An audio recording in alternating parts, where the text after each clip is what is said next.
ही काळी आई. नमस्कार, मी अविनाश साहेबराव मिसाळ, राहणार आढळराव, तालुका श्रीगोंदा, जिल्हा अहिल्यानगर. 2022-23मध्ये मी ऑनलाईन सोल्टीमध्ये कृषी विभागामार्फत एक पॉलीहाऊसची उभारणी केली. पॉलीहाऊसची उभारणी केल्यानंतर त्या पॉलीहाऊसमध्ये मी पहिल्या वर्षी सिमला मिरची, कलर कॅप्सिकम, रेड आणि येलो या पिकाची लागवड केली.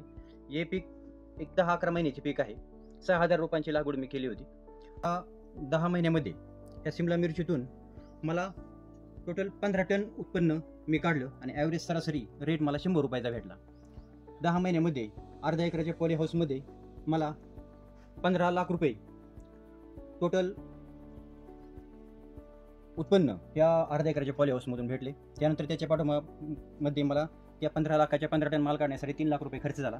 कृषी विभागाच्या योजनेमधून मला हा पॉली हाऊस उभारण्यासाठी 9.5 लाख रुपये अनुदान भेटले आणि टोटल पॉली हाऊस उभारण्यासाठी माझा टोटल एक खर्च 20 लाख रुपये.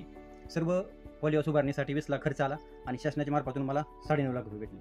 पहिल्या वर्षी मी सिमला मिरचीचं पीक घेतलं, त्यातून मला उत्पन्न चांगलं भेटले. त्यानंतर दुसऱ्या वर्षी एक रेस्ट पिरियडमध्ये 3 महिन्याचं मी ब्रोकोली हे पीक घेतलं आणि आता परत सिमला मिरचीची लागवड केलेली आहे. ही जी रोपं आहेत आता ही 40 दिवसाची रोपं झाली आहे.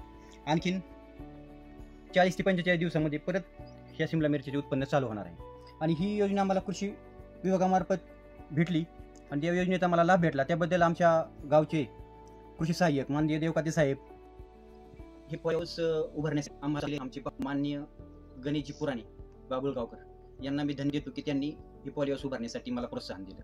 बरोबर मला आमचे आढळगावचे कृषी सहाय्यक प्रभू देवकाते साहेब, त्याचप्रमाणे मंडळ अधिकारी सूर्यवंशी साहेब, त्याचप्रमाणे तालुका कृषी अधिकारी सूर्यवंशी साहेब, गांगार्डे साहेब यांचं बहुमूल्य मार्गदर्शन मिळालं. त्याचबरोबर आमचे हे मार्गदर्शन आम्हाला उत्पादन घेत असताना पवार साहेब, पुण्याचे पवार साहेब आहेत, त्यांचं पण वेळोवेळी अडचणीच्या वेळेस आम्हाला मार्गदर्शन ह्या सिमला मिरचीचे उत्पादन घेत असताना मार्गदर्शन त्यांचं भेटलं. म्हणून मी सर्वांचं मनापासून आभार व्यक्त करतो. त्याचप्रमाणे महाराष्ट्र शासन कृषी विभागाने यासाठी भरीव असं अनुदान उपलब्ध करून दिलं. कारण 20 लाख रुपये 22 लाख रुपये खर्च म्हणजे हा खर्च काही छोटा खर्च नाहीये. महाराष्ट्र शासनाने मला 9.5 लाख रुपयाचं अनुदान दिलं, त्याबद्दल मी महाराष्ट्र शासनाचा खूप खूप आभारी आहे. धन्यवाद.